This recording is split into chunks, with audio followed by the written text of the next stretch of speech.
ইস, এত গরম। আর আমার দুটো জামা কিনে দিয়ে। হ্যালো, কি অবস্থা? কি খবর? কেমন আছো? আসি ভালোই। ফোন দিছেন কে রে? আমি না করছি জীবন আমার ফোন না দিতে। আরে ফোন দিছি, খারাপ সময় আসছিল, ছেলে সন্তান নিয়া একবারে গেছো গা, খোঁজ খবর নিলা না। খারাপ সময় ফালাই রেখে গেছো গা, তো কি আর বাড়িতে আইতা না? তোর বাড়ির যামু? তোর মতন ফকিনের বাড়ির মধ্যে আমি যামু? তোর কোনো যোগ্যতা আছে? তোর আমি 100 দিন মানা করছি না? তোর কি যোগ্যতা আছে? আমি কি আমার জুতো হয়তো তোর বাড়ির মধ্যে যাইবো না? খাচ্ছর বেটা, ফকির নিকুন খানকার।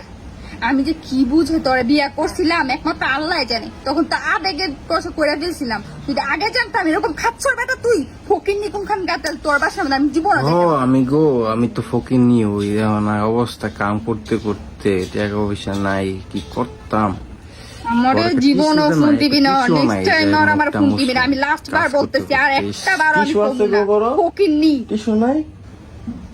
তাহলে ঠিক আছে। ইস, এত গরম, ফাঙ্কাও নাই বাড়িতে, টিস্যু মিস্যু কিচ্ছু নাই বাড়িতে। আমিও তো আমার সন্ধ্যা ভালোই ব্যথা কাম বাসে করতে না। করতে গো। এই যে আমি পোলাটারে নিয়ে আইসা পড়ছি, একটা দিনও তো একটা ফোন দিয়ে খোঁজ খবর নিলেন অনেক না। ব্যথা। আপনি আমার আসলে একটুও ভালোই বাসেন না।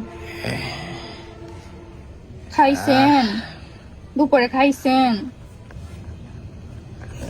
ও আপনি আপনি যদি ভালোবাসেন তাহলে তো ঠিকই আমার খোঁজ খবর নিতেন। এখন বলতেছেন যে আমি নাকি আসি না। আপনি যদি একটা ভালোভাবে ফোন দিয়ে বলতেন আমার, আমি তো আইসা পড়তাম। তো বাড়িতে আইতাম না নাকি? এই শুনেন, আমি কিন্তু রেডি হইতেছি, আপনি কিন্তু আইসা আমার নিয়ে যাইবেন। হ্যাঁ? আর আমার দুটো জামা কিনে দিয়ে। ঠিক আছে, তো রেডিও, আমি আইতাছি তোমার আনতে।